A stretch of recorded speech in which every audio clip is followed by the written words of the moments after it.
Il-mulej ma'kom. Qari mill-Evanġelju skont San Mattew. Glorja lilek, mulej. F'dak iż-żmien Ġesu qal lin-nies dil-parabola, is-saltna ta' smewiet tixbaħ lil wieħed raġel li żara żerrija tajba fl-għalqa tiegħu. X'ħin in-nies kienu reqdin, ġie l-għadu tiegħu. Żara s-sikrana qalb il-qamħ u telaq.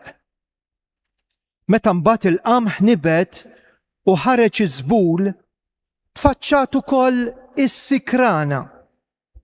Resqu l-qaddejja fuq sitlal u qalulu: Sinjur, int mhux żerrija tajba żrajt fl-għalqa tiegħek? Mela dis-sikrana minn ġiet? Iżda qalilhom: Dil-biċċa għamili li xi għadu tiegħi. Trid immorru niġbruha? Qalulu l-qaddejja le qalilhom: Għax intom u tiġbru s-sikrana għandkom mnejn taqilgħu magħha l-qamħ ukoll.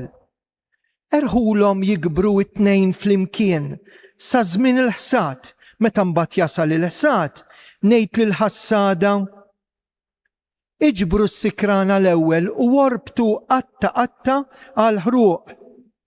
Imbagħad il-qamħ inqiegħdu fil-maħżen tiegħi. Il-kelma tal-mulej Tifħir lilek, Kristu.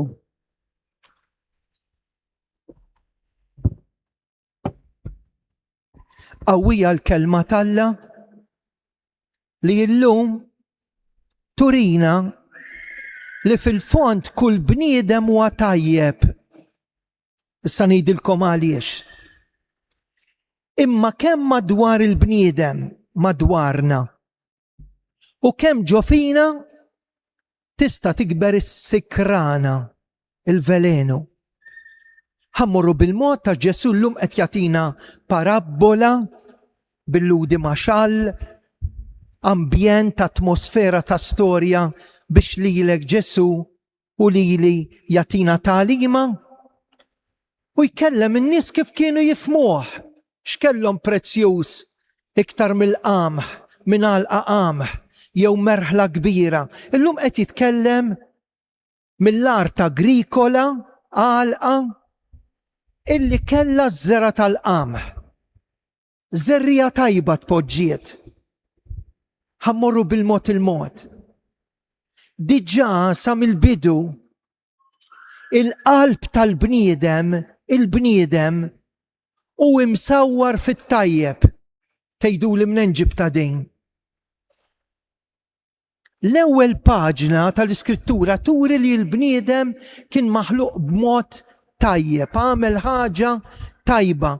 U mhux biss, insibu l-ewwel bewsa ta' Alla fuq l-umanità.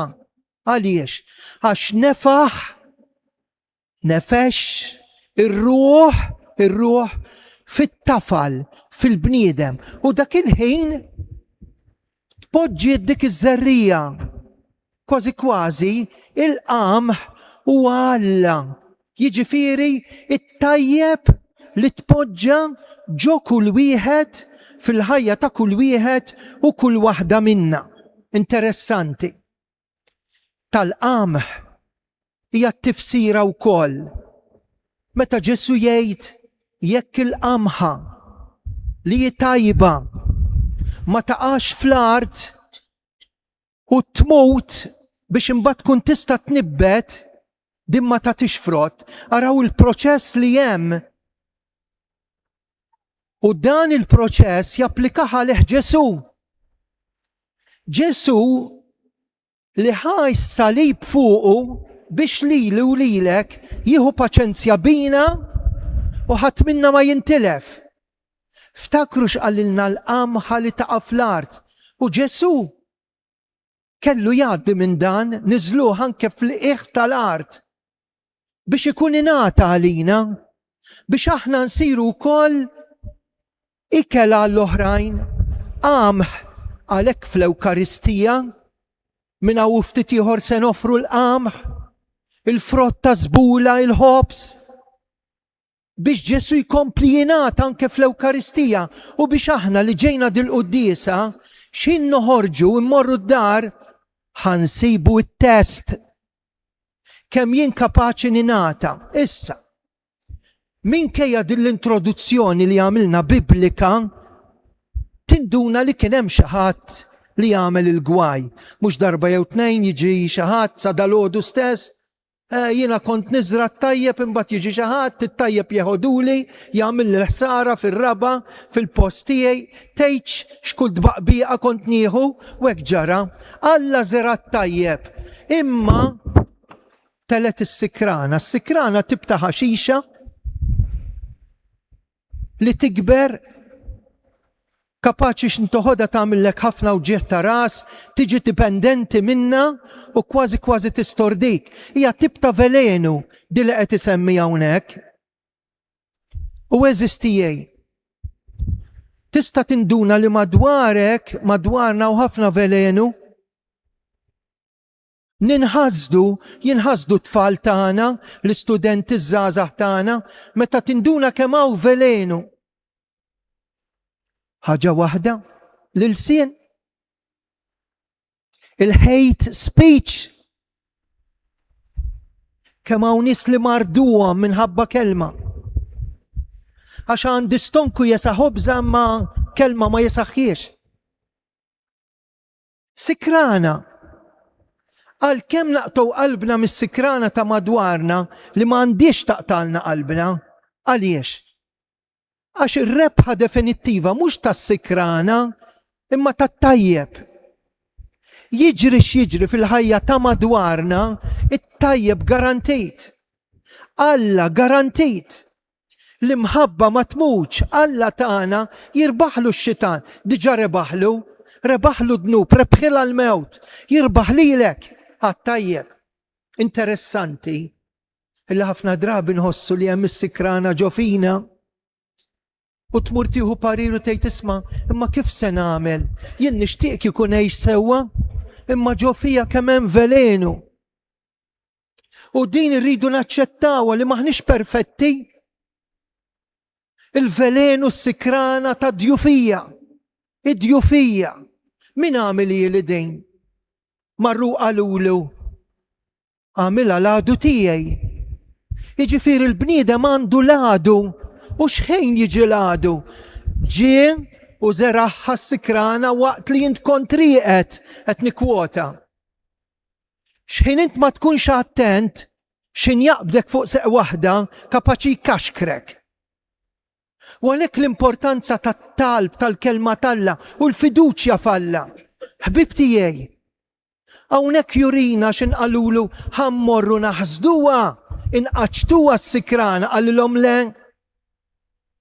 ħajjikbru tnejn flimkien. Lil-midneb Alla jtieħ iċ-ċans biex jikkonverti, biex jibdel ħajtu, ħajjikbru tnejn flimkien. Imma tiġi żmien meta jsir il-ħsad. Jiġifieri ssir id-diviżjoni, il-qamħ jitqiegħed fil-maħżen, smajta il-parabola, u l-ieħor jinħaraq. Ħanispiċċa. Tapinu. Ħafna nies jiġu u quddiem il-Madonna jindunaw li jimdawrin bil-velenu. Bil-qawwa tal-Madonna jindunaw illi s-sikrana kibret mhux biss madwarna, mhux biss f'Malta u Għawdex, il-ħażen irid joħnoqna, imma anke ġo fina. U dak il-ħin il-Madonna tgħidilna ġo fik kemm qawwa ta' dik il-qamħa li tpoġġiet minn Alla bil-qawwa ta' Ġesu biex intu wkoll ma tmutx. Iwa tgħaddi mill-proċess ta' min jaqa', jgħaddi mid-dlam, mit-tanil tal-kriżi, mid-diffikultà, imma garantit li dak li poġġa Alla fik, it-tajjeb jirbaħ żgur.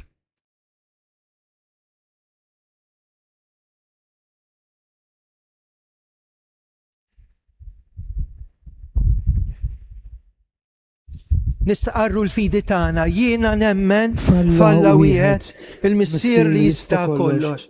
Ħala issa mawlat, dak kollu li jidher dak li ma jidirx. f'mulej wieħed Ġesu Ġesu Kristu, Kristu, Ibn ħaddini waħdini ta' Alla, ta'Alla, imnissel imnissel mill-missier mill-missier qabel kull żmien. Alla minn Alla, dawl minn dawl, Alla veru minn Alla veru. Imnissel Imnissel mhux mhux magħmul, magħmul, natura waħda mal-missier u bih sar kollox. Niżel mis-smawijiet għalina l-bnedmin u għal-fidwa tagħna. Ħal ġisem bis-seta tal-Ispiritu Santu minn Marja Verġini u sar bniedem. Salbu ħalina, bata ta' Ponzju Pilatu, mietu u difnuh. difnuh. Fit-tielet jum għam bejn l-wiet skont il-kodba mqazza. Tela s-sema qiegħed fuq il-lemin tal-missier u għandu jerġa' jiġi fil-glorja biex jagħmel ħaq mill-ħajjin u l-mejtin. Is-saltna tiegħu ma jkollix tmiem.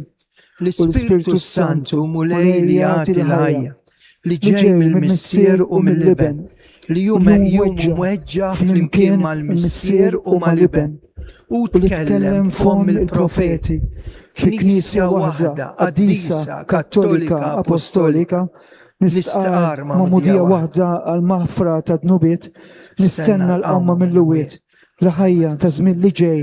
Amen. Mhux veru li Alla kellimna? Issa ħankellmuh. Ejja nitolbu l-Ispirtu Santu, iż-żgħar li jaw u l-kbar u intom id-dar ejjew nagħmlu qawwa ta' talb bl-Ispirtu Sant. Żomm idejk mulej fuq il-Papa Ljun, l-isqof tagħna Anton, kull min qed jipriedka jew se jipriedka għada biex din il-kelma tagħmel il-ġid lill-poplu tagħlla. Nitolbu. Ismana, nitolbuk mulej.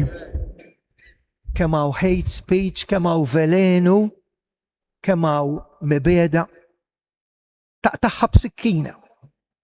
Kieku aħna l-insara ja ħasra. Nżommu naqra l-brejkijiet tas-sikrana, partikolarment tal-sinna biex ma nweġġgħux l-oħrajn.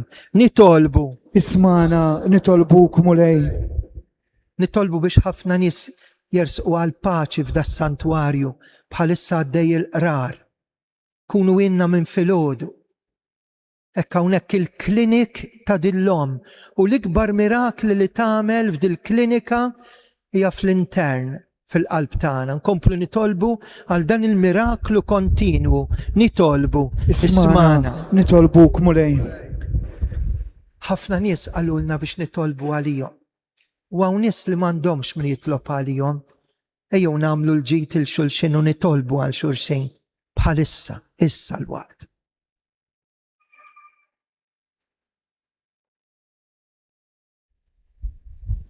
Dan nitolbulek bi Kristu Sidna. Amen.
Jitolbu ħuti biex is-sagrifiċċju tiegħi u tagħkom joġob Alla l-missier li jista' kollox. Il-qanun dejjem is-sagrifiċċju għat tifħi glorja ta' ismu għat tiġrib tagħna tal-Knisja imqazza kollha tiegħu.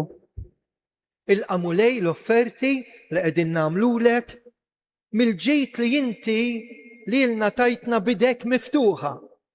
bil-qawwa tal-grazzja tiegħek għamel li dawn il-misteri tas-sema iqazzuna fil-ħajja ta' issa, jeħilsuna mill-velenu ta' dnub u jwasluna għall-lejna ta' dejjem bi Kristu Sidna. Amen. Il-mulej ma'kom. Mijek ukoll. Nerfgħu qlubna l-fuq. Nerfawhom lejn il-mulej. Suħajl il-mulej Alla tagħna. Ek sewwa u ek xira. Sewwa xieraq mulej tajjeb u taġita s-salvazzjoni tagħna li dejjem u kull imkien inroddulek ħajr. Bid-dem ta' ibnek, bil-qawwa tal-Ispiritu Santu, erġaj ġbart miegħek il-uliedek. U dnub li kien xerret u bijet minnek, intalla wieħed fit-tliet persuni, qaqqatna f'poplu wieħed. Il-Knisja tiegħek, il-ġisem ta' Kristu. Għalhekk mal-anġlu u l-qaddisin infaruku bil-qalb, intennulek. Qaddis. Mulej Alla tal-eżerċiti, is-smewiet u l-art mimlija bil-glorja tiegħek. Osanna floli ta' smewiet. Imbirek minn ġej fissem il-mulej. Osanna floli ta' smewiet.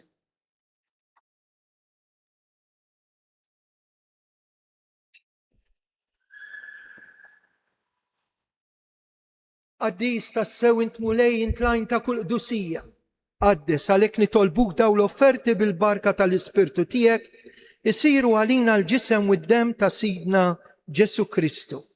Li meta kien ser jingħataw minn raj ribati ħal-ħobs raddi l-ħajr qasam tali d-dixxipli tiegħu u qal: ħudu u kulu l-koll minn dan, għax dan huwa ġismi li jingħata għalikom.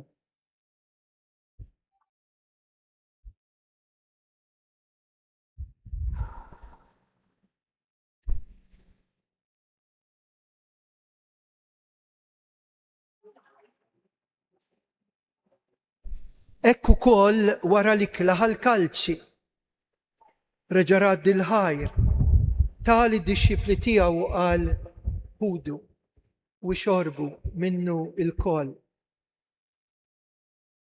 Għax dan huwa l-kalċi ta' demmi, tal-patt il-ġdid li jibqa' dejjem. Id-demm li jixxerret għalikom u għall-bnedmin kollha għal maħfra ta' dnubiet. Għamlu dan tifkira tiegħi.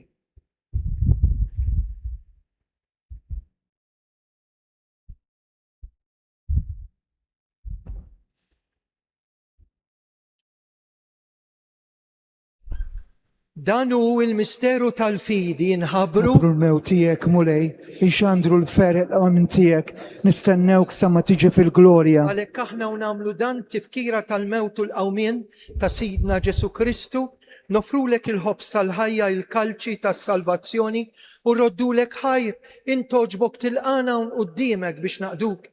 Miċ-ċokontana qed nitolbu biex l-Ispirtu Santu jaqadna ġisem wieħed lilna li nieħdu sem mill-ġisem u d-dem ta' Kristu. Ftakar mulej fil-Knisja tiegħek imxerda mad-dinja kollha u wettaqa fl-imħabba mal-Papaljun, l-Isqof Anton, il-Ministri tiegħek kollha. U issa nitolbuk tiftakar fħutna li raqdu bit-tama tal-qawmien, ftakar fil-mejtin kollha.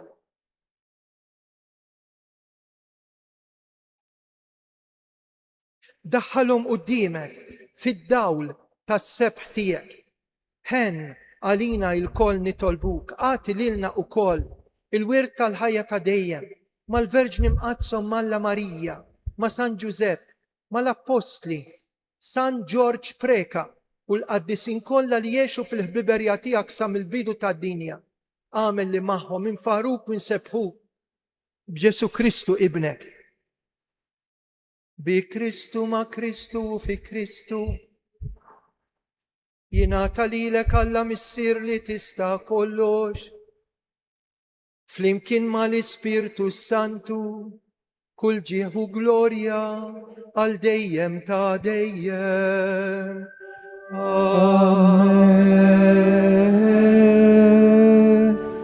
Ħbib tiegħi hawnhekk hawn il-qamħ mibdul fil-ġisem ta' Kristu. Id-demm u l-ġisem ta' Kristu fl-Ewkaristija.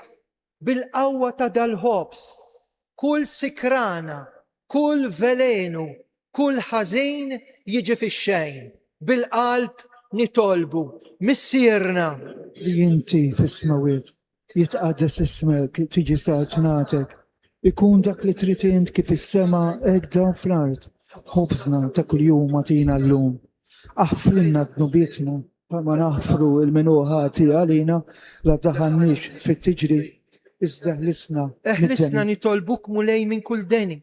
Għatina fit-tiba u l-ħnina tiegħek il-paċi fi żmienna biex inkunu ħilsa dejjem midnu u mħarsa minn kull inkwiet. Aħna nistennew u nittamaw lejna u l-miġja tas-Salvatur tagħna Ġesu Kristu. Għax tiegħek jessaltna il-qawwa, il-glorja għal dejjem. Mulej Ġesu Kristu li qed l-apostli tiegħek. Inħallilkom islim, nagħtikom islim tiegħek. Tħarix lejn dnubiet, iżda ħares lejn il-fidi tal-Knisja tiegħek. Għatija slimu laqda li intrid fient li tgħix fis-saltana għal dejjem ta' dejjem. Amen. Tafu se nagħmlu? Kieku nibqgħu sejrin. Kieku waqt li qed nagħtu l-paċi ngħidu aħna li qegħdin hawn. Dil-ġemma li hawn hawnhekk. Ejjew nużaw is-social media sewwa. Ma nkomplux insalbu n-nies. Ma nkomplux inweġġew nies. Kieku aħna li se nitqarbnu il-lejla quddiem il-Madonna ta' Pinu jien u intom ngħidu le, mhux ġust tweġġa lill-oħrajn. Umanament aħseb wara kristjanament. Il-paċi tal-mulej tkun dejjem magħkom. Miegħek ukoll. Għatu l-paċi lil xulxin.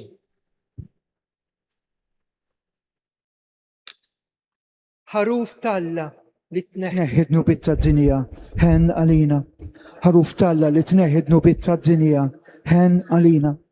Ħaruf talla li tneħħidnu bit-tad-dinja, għatina il-paċi. danu il-ħaruf talla, danu li neħħidnu bit-tad-dinja ħen jindawk mistiedna għal dilikla tal-ħaruf mulej. Mulej ma jistoqlix li tidħol ta' is-saqaf tiegħi iżda qgħid kelma waħda u ruħi tkun imfejqa.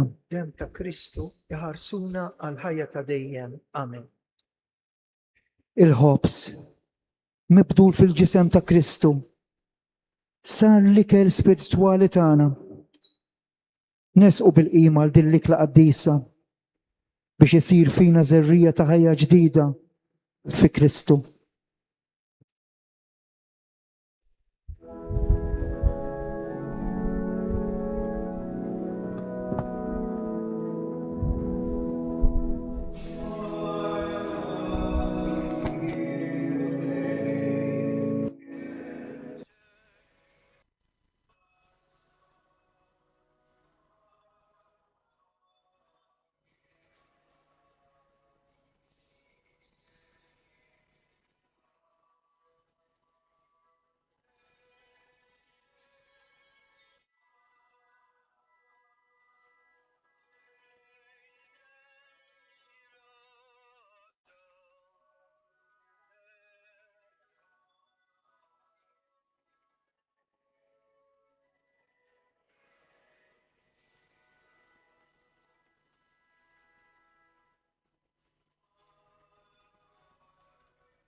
nitolbu.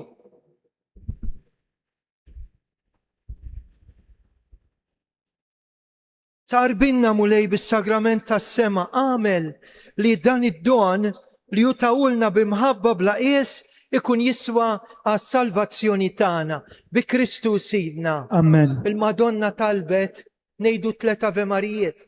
Intom normalment toqgħodu u nitolbu għal xulxin. Imma waslu din id-devozzjoni.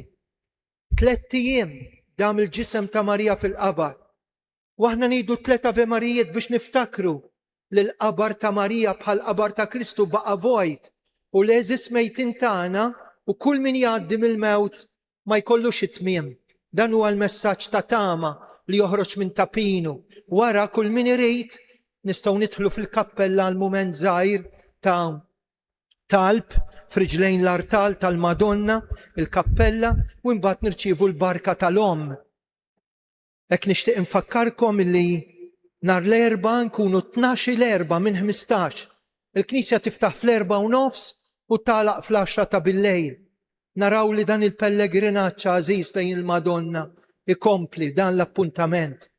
Tlabnikom l-għajnuna għat-terremotati tal-Venezuela, ngħidulkom grazzi, is-somma qabżet 2100. Intom ħerġin hemm il-bulettin ittra sabiħ ħafna fuq Sant'Anna u San Ġwakkin, il-ġenituri tal-Madonna, li tagħhom fis-26 ta' Lulju nagħmlu l-festa. Tistgħu tiġbru l-ittra hemmhekk intom ħerġin.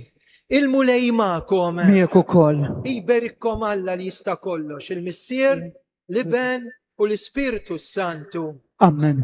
Islim għalik Marija, bil-grazzja mimlija, il-mulej miegħek, imbirka inti fost in-nisa, imbirek il-frott tal-ġuftijak Ġesu. Addisa, Marija Malla, klopalina mitimbin, issa u fissija tal-mewt tagħna. Amen. Islim għalik Marija, bil-grazzja mimlija, il-mulej miegħek, imbirk inti fost in-nisa, u imbirek il-frott tal-ġuftijak Ġesu. Addisa, Marija Malla, klopalina mitimbin, issa u fissija tal-mewt tagħna. Amen. Islim għalik Marija, bil-grazzja mimlija, il-mulej miegħek, imbirk inti fost in-nisa, u imbirek il-frott tal-ġuf tiegħek Ġesu. Addisa, Marija Malla, klopalina mitimbin, issa u fissija tal-mewt tagħna. Amen. Flimkien, Madonna tapinu, Sultana tal-familja, ħarstek fuqna dejjem żomm. Morru fil-paċi ta' Kristu.